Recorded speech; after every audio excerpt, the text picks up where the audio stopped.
All right. Hey, everybody. Hey, Paul. Hey, hello. Today we have a special guest, Logan Boyce. Thanks for being with us, Logan.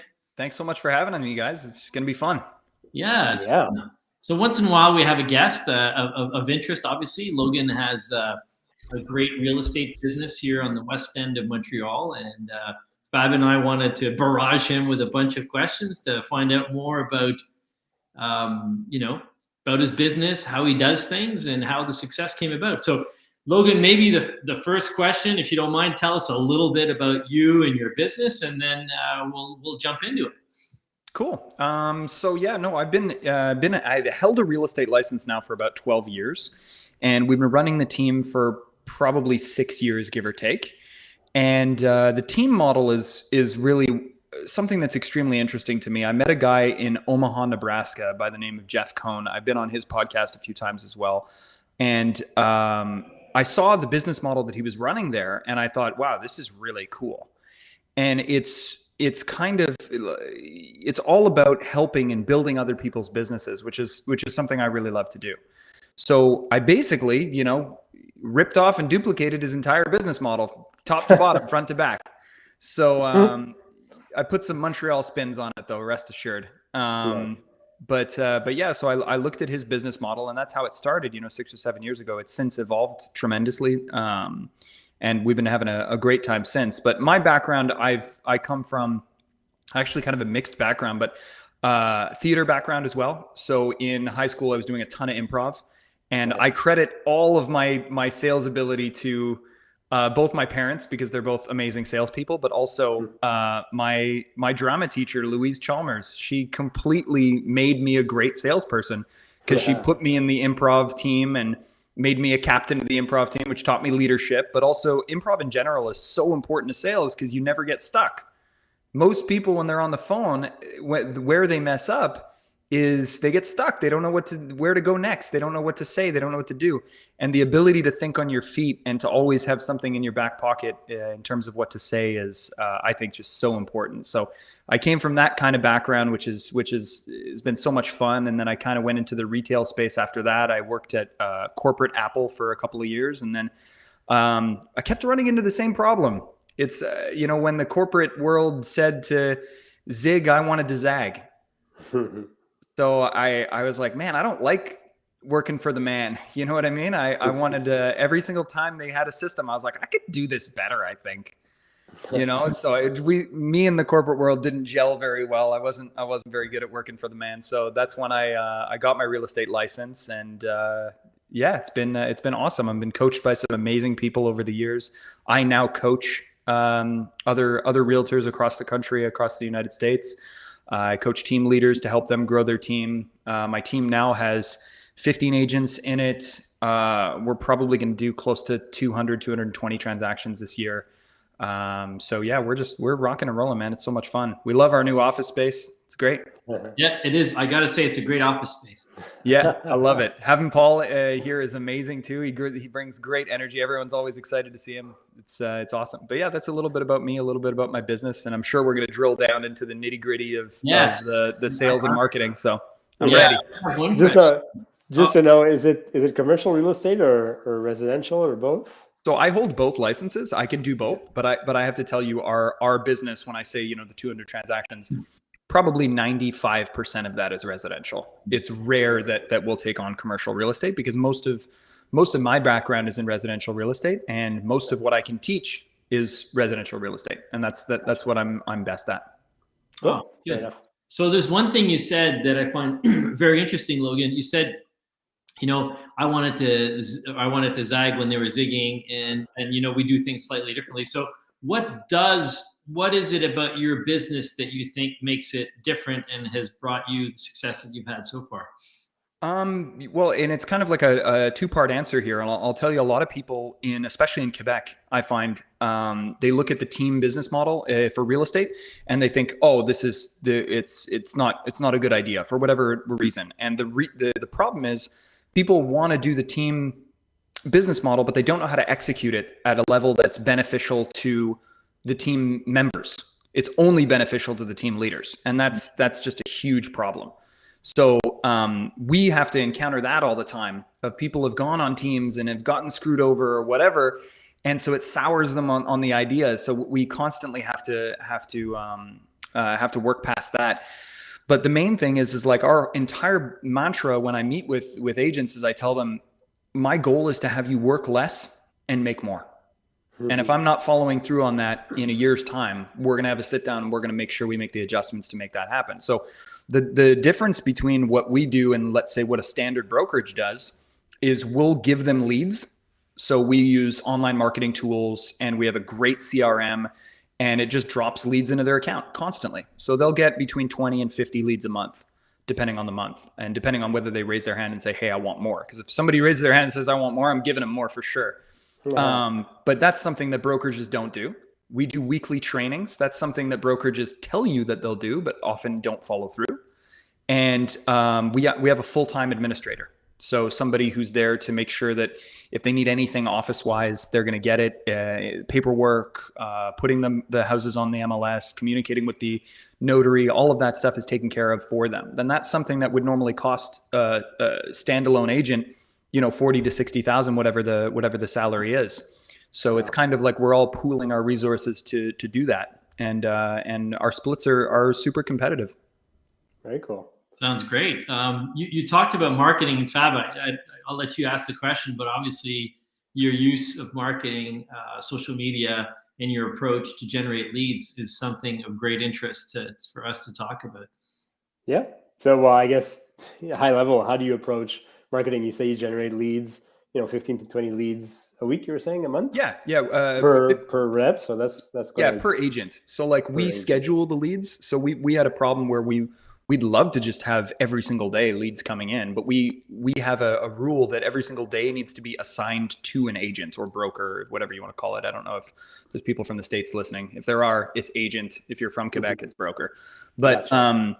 But yeah, so we'd love to just have every single day leads come in, but we've got a rule that if it's your day, then you have to be in the office at 10 and you got to stay till 7 because you're going to receive leads all day. And we know, and I'm sure you guys have talked about this in other episodes, that the most important thing about receiving a lead is how quickly you reach out to them.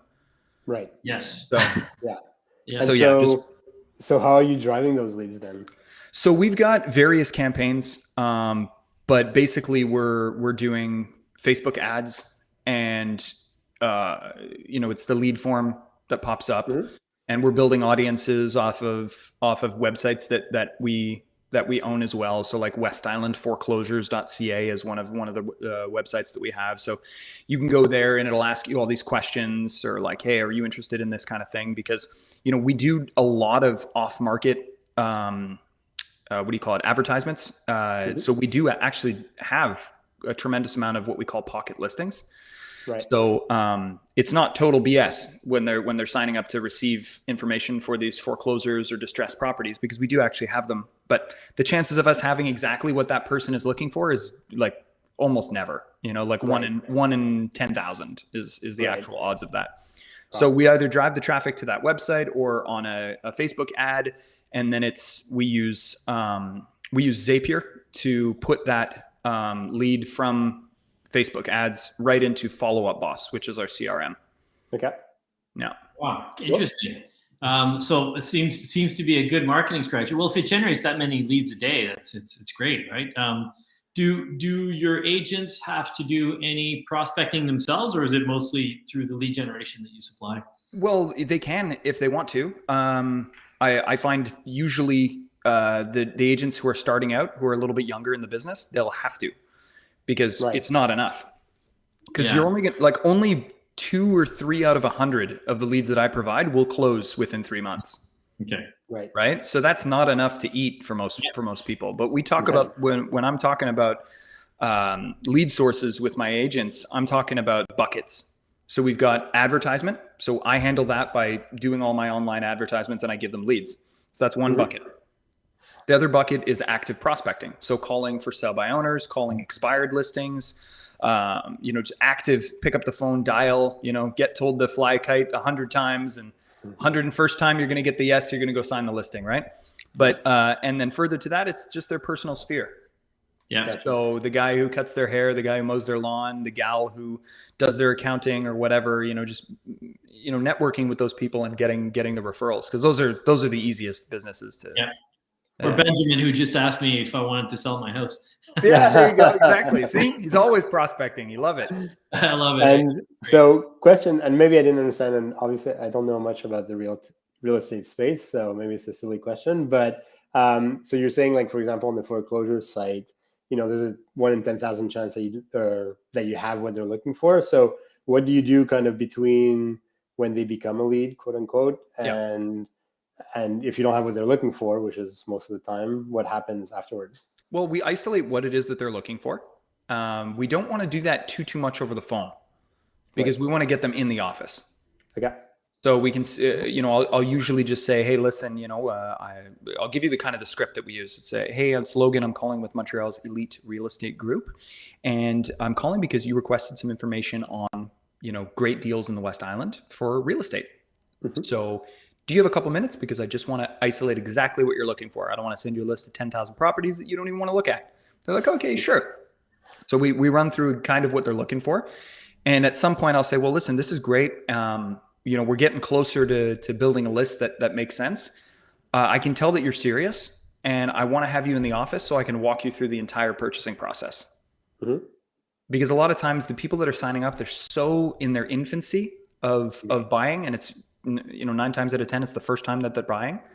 So getting them into the office, walking them through the entire process, because man, it is difficult. Being in real estate, we kind of take it for granted, like it's easy and everybody should know how it works to buy a house, but most people have no idea. And most people don't know that different banks have different promotions, different banks can use certain incomes and different banks can't.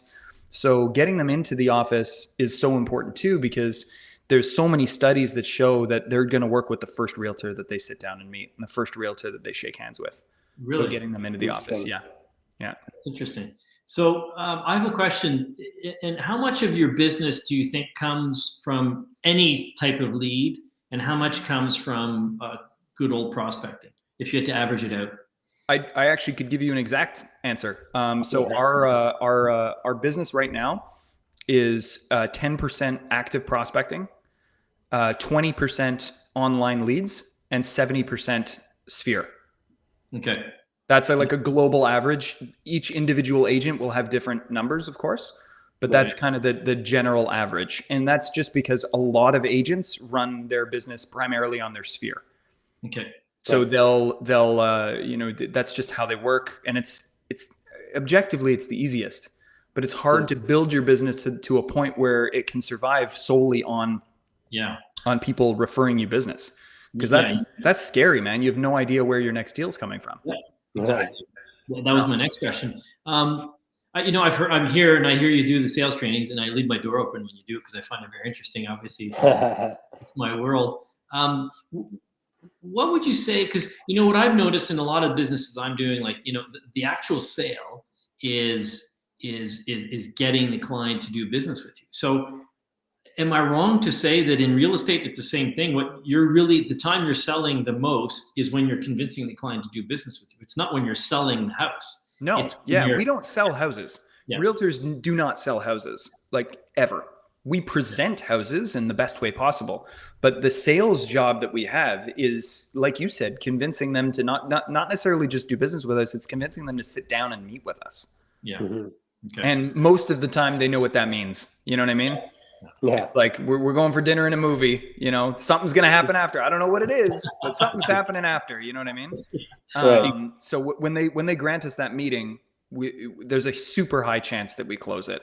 And our closing percentage right now on appointments is about 40%. Okay. Interesting. That's great. That's good. And is that how does that compare to industry average? Yeah. Industry average is about 33. Like usually 1 in 3 gets closed. So we're a little bit better than that. And it doesn't mean that the other 66 or 60% is just gone. Like they've chosen somebody else. There's a lot of appointments that we go on where they're just not ready at the time. Right. Or, something happened, they lost their job or something happened to prevent them from selling at that time. Okay. Right. Interesting. And does anything happen? Oh, go for it, Paul. Go ahead, Fab. Okay. Does anything happen with those 60%? Like, do you kind of follow up with them? Do Yeah, you of keep in course. touch So with them? Do you? inside of our CRM, we have different nurturing programs that send out automatic emails to them just to keep in touch, so that our realtors don't have to think about it. Everything's automated. And then depending on how far out we think they are after that meeting, let's say we met with them, but then we get a call back 4 days later saying, hey, listen, I'm not doing anything till spring of next year. Right. So that to me is about what is that, like a 6-month timeline, something like that. So we have specific drip campaigns for a 6-month timeline. And then we also have specific actionables that I hold the agents accountable to as the team leader. I hold them accountable to calling those leads X amount of times per X amount of weeks until, you know what I mean? So usually like a 6-month timeline lead, they'll get a call every 2 weeks. And so what do those drips look like? Is it just like different properties? Is there no? So it won't be properties. It won't be properties. It'll just be like, hey, it's me checking in. Wanted to make sure I had time for you if you ever want to go over whatever. It's all very specific. You try and make it as specific as possible so that they feel like it's a real thing. The other little fun trick that we do is we always put sent from my iPhone at the bottom of the drip emails. So it really looks like we spent the time and sent it from our cell phones. Little fun tricks like that, which I find are really interesting. That's great. I love those little tricks because it does have a psychological effect on the person receiving it. Now, so let's talk sales. Sorry, Fab, do you want to do more marketing? Because I got some real salesy questions. So go for it. You said that you learned your sales acumen from both your parents, who I assume were salespeople, and your theater teacher. What to you is the most important aspect? Like when you're hiring or when you're bringing on a new real estate agent, what is it that you look for in their sales qualities? Not so much the experience they have, or not so much the fact that they have a license or not. Well, obviously they have to have a license, but what is it you're looking for as far as the personality, or what is it that makes a good real estate salesperson or agent or broker? So it's interesting. I actually don't care if they're skilled. All I care about is whether they're willing to get the shit kicked out of them every single day and be able to continue to work. So that's honestly the only thing I care about, is if somebody's a really hard worker. I find that's the only difference between somebody who's insanely successful in real estate versus somebody who's going to get in the business for 6 to 7 months, make 2 sales, and then quit. It's just about that. And of course, are you coachable? I don't want somebody who's just going to tell me I know 100,000 times. Like I want somebody to want to learn. So those are really the qualities that I'm looking for. Skill wise, I think it's great. You don't care how green they are, or you don't care about, because if they have the desire and the intelligence, you can mold them into something that will become a good salesperson. How much time do you give them to get there? Usually 90 days. And really? And you find that in 90 days you can take someone who's green, like useless at sales, but has a desire, and you'll boot camp them into being able to do what is necessary. Yeah, and so we've got check-ins with them, like my administrative team and myself. So my operations manager, my head of administration, and me. We meet about new recruits at the 2-week mark to see how they're doing, and then we meet again at the 30-day mark. It's the 30-day mark where we make the decision of whether we fire them or not. Okay. Because by then I know if they've got the tenacity. If they have it, they stay. If they don't have it, see you later. Because man, I can't tell you how many recruiting seminars I've been to. Oh my God. And everybody thinks they've got the magic technique to make sure you're only bringing in top talent and all this kind of stuff. I don't believe any of it. Because I just think anybody who even, especially in a sales position, they know what I'm looking for. They know what to say in the interview. Doesn't matter if I do 5 interviews. Doesn't matter if the interview's 2 hours long. They know what to say. They know what I'm looking for, right? So then you throw them into the fire, and in no time at all, they show you exactly who they really are. Yeah. So quick to hire, quick to fire. That's the number one thing for me. You're right. Salespeople, it's true. We've talked about this before, Fab.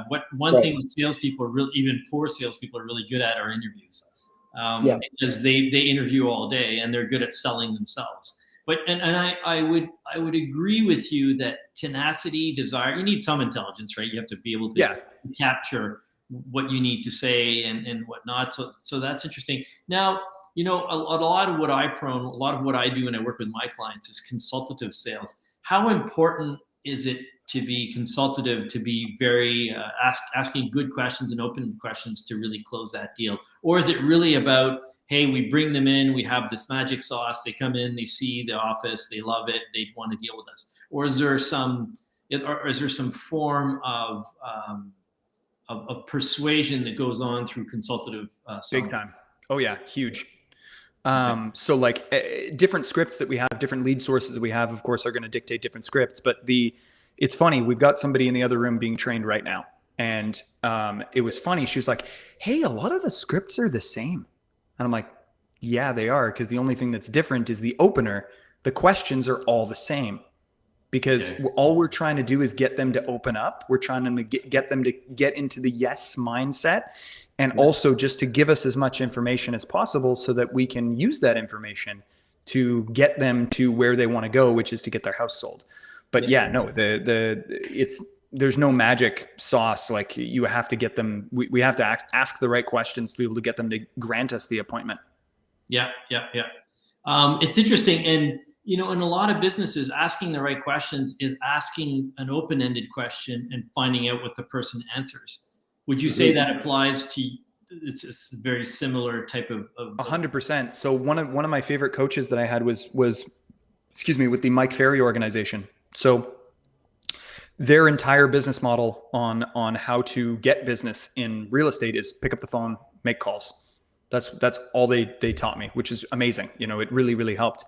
And all of their questions are open-ended. They never ask a yes or no question. So like if you're just doing a neighborhood call, which means like you open up the phone book, you dial, 3 to 5 streets and you're calling everybody in the street, and somebody answers and you're saying, hey, we just sold a property over on Lockwood Crescent and it sold for this much. And we know when somebody sells, usually 2 more signs pop up right away. So tell me, when do you plan on moving? You know what I mean? And it's like how you emphasize and knowing how to control your tone is so important, man, amazing. But yeah, open-ended questions 100% of the time. Yeah. And brings me, obviously you're an expert, brings me to my next point, which is, tone and personality are important. Now, what I say to people is you've got to be true to yourself, but you also have to have a tone, an adjustable tone to adjust to the person you're speaking to, right? You bet. So if you're absolutely. A super introvert in your office and you're, jumping around, jumping off the walls, you might turn them off. Yeah. So what's your, do you do any coaching or training there, or is it just you tell people be yourself? And no, I don't tell them to be themselves ever. Well, I shouldn't say that. No, everyone's a beautiful and unique snowflake or whatever. But no, it's cool, man. Like I think there's, like you said, there's a really cool balance you can find when you're speaking to a client where you still are yourself, but there's a difference between Logan that's had a Red Bull and Logan at 7:30 in the morning on his first phone call. You know what I'm saying? Yeah. So both are still me. It's just which one am I going to be? And I've always said that a great salesman is a chameleon. So he can adapt to his surroundings. So when I'm calling, let's say if I'm calling like the same example I'll give, you're calling the entire street and you might get like an aggressive guy. You're going to match a little bit of that. You're going to match it a little bit, but then the next call, it's an old lady. Yeah. You're not going to have that. You're not going to carry that same aggressive call over to the poor old lady. That's just mean. So, so it's an aggressive old lady. Yeah, well, maybe it does happen, but no, it's just, so if the old lady answers, my tone will change. It'll go, oh, hi. Yeah. My name is Logan Boyce. I'm calling with Montreal's elite real estate group, and I'm going to talk probably a little bit slower for the old lady so that she feels comfortable that I'm not talking all over her. Yeah. Yeah. No, it's good. Okay. So you mentioned something. You said that, it's a scalable business. Obviously you've got 15 people now. I assume you want to grow. What's the intention? Like where is Montreal Elite 5 years from now, or let's say 2 years from now, and then 5 years from now? So we've got a beautiful office space now in the Point Claire Village. And I think this specific location can, I wouldn't be comfortable with more than 30 agents on the team, because I really like how hands-on I am with everybody if they need me. So if somebody needs me to come on an appointment with them, I'm there. If somebody needs me to help them with a CRM because they got stumped with something, like I want to be able to help them. And if I have 30 agents or let's say if I have 35, I don't think I'll be able to help some of them. So to me, the sweet spot is around 30. And then we look at expanding. You know, we own the domain eliterealestategroup.com. So the idea is when we want to expand and we go into a different market, when you go to eliterealestate.com, it'll say, hey, do you want Montreal's Elite Real Estate Group, or do you want London's Elite Real Estate Group for London, Ontario, for instance, or something like that. So there's expansion possibilities there, which I'm really excited for. But right now I'm loving where we're at, what our trajectory is, and it's great. Cool. Okay, interesting. Listen, I want to be mindful of your time. So I think, Paul, I think we should start wrapping it up. And I know, Logan, I think that was a good one more question. How much time we have? No, I know, but I also know that Logan wanted to also say that you are actually looking for people, right? Absolutely, yeah. I'm always recruiting. If anybody's listening who is a realtor that wants to double their business, give me a call. I'm 100% there. You can find me on Instagram, Facebook, just Logan Boyce. I'm probably one of the only ones. Cool. And we'll share some of your links and your phone number in the show notes if you want. So awesome. It'll be there as well. Sorry, Paul, what did you have to say? Yeah, well, one last question, Logan, is, you talk about scalability and getting to 30. Like, are you looking to delegate some of the tasks that you do to someone who gains experience on your team eventually? Yeah, so I'm already doing that. So my chief operations officer is an agent on the team. Okay. So he's typically right at the top of the leaderboard in terms of amount of sales, but then he'll also offload some of the responsibilities in terms of people call him for, questions on deals, and he'll run some of the one-on-one meetings on a weekly basis to be able to, do check-ins with agents, hold them accountable to what it is that their goals are. I never set goals for the agents on the team. I ask them what their goals are, and I ask permission to hold them accountable to it. Okay. Very interesting. Yeah. Well, look, Logan, thank you so much for coming on board. You've got full of energy. I can see why people want to work with you. And it's I see the space. It's a great space. Thanks for taking this time. Thanks so much for having me, guys. It was a blast. Yeah. All right. See you later. Cheers. Bye, Logan. Thanks, everybody.